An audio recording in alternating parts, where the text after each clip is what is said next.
Amara and Dee Dee. How many times do you want me to say it? Say it one more time, girl. real loud, right here for this camera. Hey, I'm Ella Vaday and welcome to Attitude Tea Time. Each week, I'll be bringing you the freshly brewed tea from Drag Race UK Series 5 with the latest eliminee. This week, I'm joined by sugar, butter and cream. It's Cara Melle. Welcome to Attitude Tea Time. How are you feeling after watching last night's episode? I'm feeling bamboozled, gobsmacked. No, I mean, it sucked to be in the bottom two with Michael Maruli. We got so close in that one challenge, and there's such a short span of time we became like best friends. So to be able to have to lip sync against them was the worst possible outcome ever. And then going home was even worse. Well, let's start. I want to start with the cryptic mirror message from Vicki Vivacious saying that she loved most of you. Why do you think it seemed to rattle you the most? Like, why did you think that it was aimed at you? Well, I mean, I know that I'm a loud, screaming bitch. What? You? Me? You? But so like I pretty much was like thinking like I was going off of that impression that I'm just an annoying person. Yeah, well, it seemed like Dee Dee Licious had heard something and was like spreading some tea, da da da da. Yeah. But was that true? Was that just some rumors? Oh no, that was true. That was true. Uh-huh. It was. I remember what happened was she was giving her like her mirror chat, like talking about like her life and her background, and then I remember one instance was like I accidentally got like a sewing needle stuck up my bum cheek, and I literally got like it shocked me. I was gobsmacked, and then I started screaming and stuff, and then all I hear like is from the corner of the room is like, oh, she's so loud. Oh, that could be what it's from. I don't know. So that little pin pricky got Vicki a little bit annoyed. Yeah. Right. Sure. Right. And also, right, last week I was speaking to Vicki and she was telling me that her relationship with Banksie is purely professional. You appear to have a bigger blow up with Banksie. So how is your relationship with Banksie right now? I think that me and Banksie are good actually. I would consider her a friend. I honestly did, like, as soon as the argument was over, I had zero issue about it afterwards. I'm the type of girl who's like, we can talk about it, we can fight it out, but it's gonna be done within seconds. Yeah, well, you said on the show, didn't you, how you respected how quickly she came back in and that you might not have been able to do that yourself. Yeah, I really respected that she did that. Like, not many people can do that. And so to apologize so immediately after walking out, and then also like being so like forthright, pretty much. But like she showed a lot of I don't know what the word is, but she just showed a lot of strength to be able to do that, and I appreciate it. Totally. So that she then says that she shouldn't have apologized. Right. So what do you think about that? I mean, I think it's a shame because like I thought that was like a big moment in our bond on the show, and I felt like that was something that I really respected, that she apologized, and that allowed me to apologize as well. And we immediately were able to just make that dead and gone. So to her to say that she shouldn't apologize at all, I mean, I'm kind of like, well, girl, damn. Girl. And what about your relationship with Vicki? How's that? I mean, Vicki is, Tell me the truth. Sensitive soul. And she's been going through it recently, so like I'm not gonna say anything bad about her, but I think she struggles sometimes with connecting with people, and I think that is what's been going on. And her little mirror message for me was kind of like it definitely did not rub me in the right way. It rubbed me in the wrong way for sure. Because I was just like, okay, you're trying to now stay a little bit relevant. Well, it was that last little stir of the pot, wasn't it? It's yeah, like, it was a good one though. Still here. It got me, girl. And talking of what might have also got you, the puppet challenge. How did you find doing the puppet challenge? I think it's fair to say that Ginger excelled at puppetry, and the rest of you girls maybe struggled. Like, tell me about your puppet experience. Yeah, well, Ginger uses puppets in her show. So it's like, I thought that was unfair. I made my puppet look great. How about that? She looked like Ginger. I think that deserves some sort of praise. All right. And talking of Ginger, what about the shady comments about you and Dee Dee not being funny queens? Michael is really funny. Tomara is really funny. The other two are here as well. I definitely did not like hearing that because I definitely did not hear that from her ever. Mm-hmm. Except for the time that she did kind of like come for me. But anyway, I felt like it was a bit shady of her at times. Obviously, like when someone's gonna say something about you that you don't like, you're not gonna like it. But I agree with her. I wasn't funny at times, but I'm a funny person. But you tell me to be funny on a drop of a hat is not that easy for everybody, you know? This is it. We've got our strengths, and then some people are so funny when they just talk, but then you say to them, be funny. And they're like... Or some people are just funny looking, and they get by with that, you know? Exactly. Relying on funny looking. So after a load of glowing reviews from the judges for everyone on your acting challenge, we saw you all in Untucked about to discuss who you thought was going to be in the bottom two, but then they cut back to the judges. So I want to know from you, who did the girls think would be in the bottom two? Dee Dee and Tomara. Dee Dee and Tomara, so they were wrong. And why did they come to that decision in the room? We came to that decision because they struggled the most while doing the challenge. Clearly they were hilarious, and so the judges loved that. Yeah. Because that's the goal, is to be funny. But we all thought it was definitely not gonna be me. Yeah. That much. And we thought maybe it could have been Michael Maruli, like one from each team. So am I right in thinking that you don't think the right two were in the bottom? Yeah, you're correct in thinking that. I do not think I should have been in the bottom. Who would you have put there instead? Tamara and Dee Dee. How many times do you want me to say it? Say it one more time, girl. Real loud, right here for this camera. You're loud. I heard you're loud.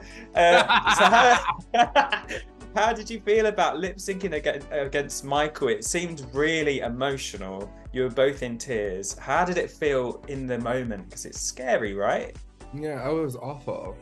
It was just like they made us best friends in the challenge, and then all of a sudden, like they're just like, okay, now here's the lamb to slaughter.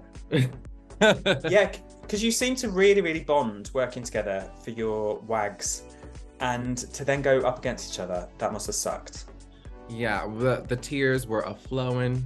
My poor makeup was running off my face. I mean, literally, every time we looked at each other, I just couldn't. And the thought and feeling of having to actually fight for my place against them, it was really hard. Yeah, I have to commend you on your slip to the ground, boom, and then she was up. Oh, 100%. I was trying to channel Kylie's Unique Love. Oh yeah, you did. You were down, you were up, and it was fantastic. Do you think then? I mean, I know Michael's your friend. Do you think Michael should have won that lip sync? No. I would have preferred a double save personally. That would have been the nicest thing. I definitely did not want to see Michael go. But if it's gonna be me or Michael, I'm gonna pick me every time. You brought your fair share of drama throughout the series. How did it feel rewatching the argument with Tomara? I mean, rewatching it, I understood her side a bit more. Mm-hmm. But also, I think what she didn't understand is that she clearly doesn't know everything about me, and does not understand where my drag career started. And that was by making my own costumes. I could have gotten a lovely photo album of all the costumes that I made and showed it to her, but did I have my phone? No, I did not. So it's like, so from my side, it was just like, why would you, as a friend, put me in a situation to defend myself against you, my other friend, in front of RuPaul and Edward Enninful. And so that is what I was just trying to get across, is that like I was offended that she did that. Yeah. And she was trying to just trying to get a point across that she's never seen me so addressed. Yeah. Which, she has. And right, so you obviously prepared for Drag Race living together. How was that experience? Did you share with each other what you were going to wear for each runway? So yeah, preparing for Drag Race, the competition started early. I was not a fan of the idea of sharing our looks with each other beforehand. One, I didn't think that was fair.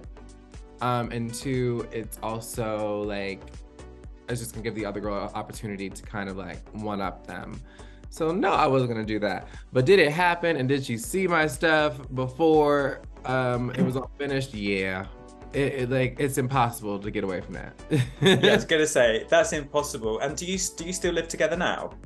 No. I want to know, was it Drag Race that made you move out, or Tomara move out? What happened? No. Tomara always had one foot in, one foot out at the time that she lived at the house. Like, it was a big house of like 5 people, and I already wanted to move out super bad. So like, I was just jealous that she could. To be honest. Okay, cool. So no drama there. Got it. Yeah, there's no drama there. And I'm now like living with my sister Kiki Snatch, like in a lovely 2-bedroom flat. So like we're enjoying ourselves. It's good. I love Kiki Snatch. Okay, from Kiki Snatch to Beyoncé. Let's talk all Beyoncé. We saw you dress as her on the runway. We saw you wear looks designed for her. And Attitude featured you in the magazine dressed as Beyoncé. You're both goddesses. We love to watch it. And what we want to know is, will you be continuing the Queen Bee tribute act? Of course. I mean, you can't become known as the Beyoncé of the UK and then just drop that, you know?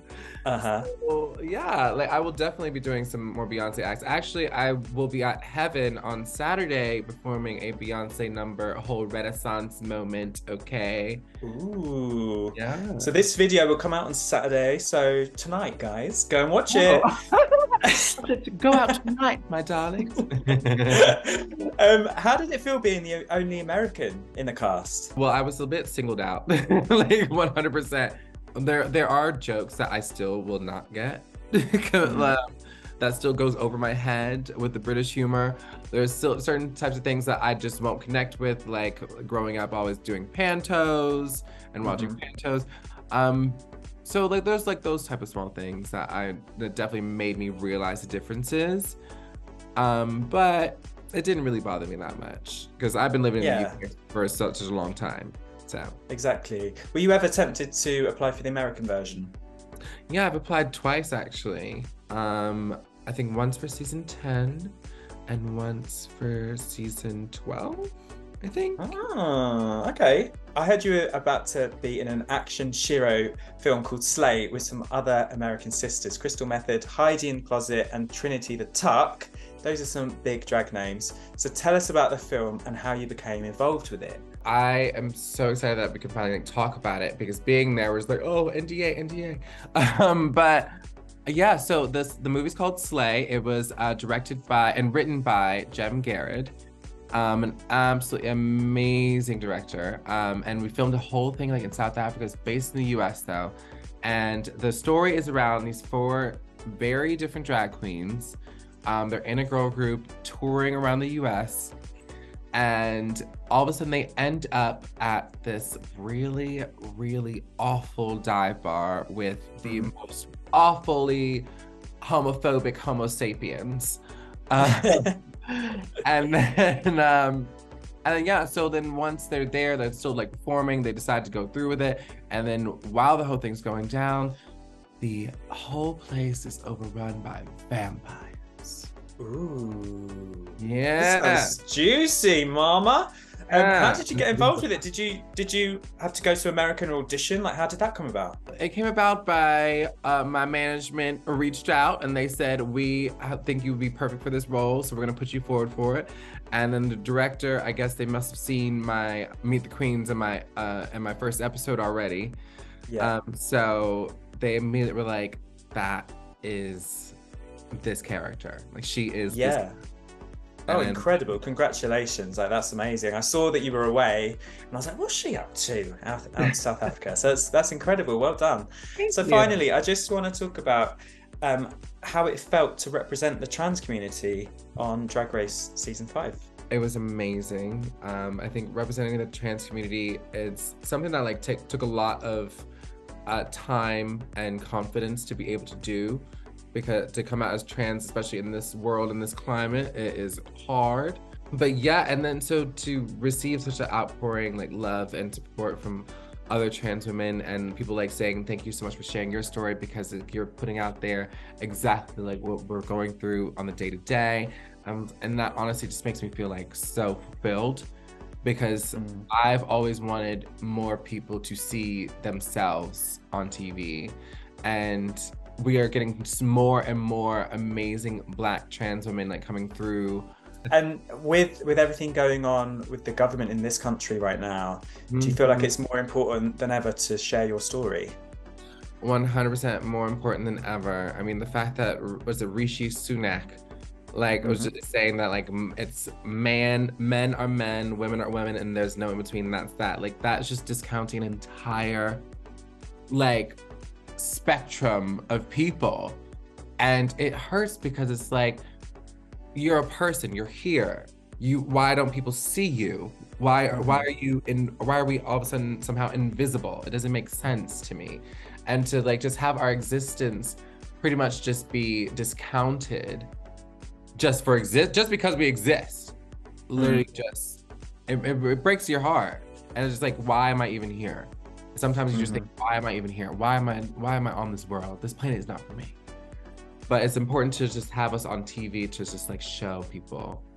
Absolutely, it is. Put your face out there more and just shove it in their faces. Exactly, shove it in their faces and show them that you exist, because facts are facts. Okay, Cara, let's do a quick fire round. Just tell me the first word or sentence that comes into your head. Don't overthink it. But overthinking is my thing. Oh. Well, not this time. I know you. Right, here we go. RuPaul. Goddess. Puppets. Hate them. Banksy. Bitch. Vicki Vivacious. Beyoncé. Bad bitch. Bad bitch. Tomara Thomas. Evil whore. No, I'm not allowed to say that. No, yeah, why not? Bestie, sister. Ginger Johnson. Clown. D-Delicious. Funniest bitch you'll ever meet. Snatch Game. Meh. Kate Butch. Kate Butch. Hey, bitch.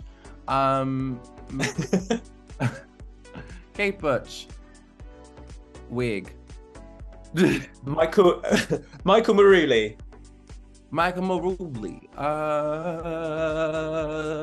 Bestie. And finally, Ella Vaday. Sexy motherfucker. Oh. Listen, Cara Melle, I love you. I've known you for years. You're beautiful. You're amazing. You're stunning. Congratulations. Thanks for talking to me. Thanks, Ella. Thanks for watching Attitude Tea Time. Join us next week for more scalding hot tea from Drag Race UK. Bye.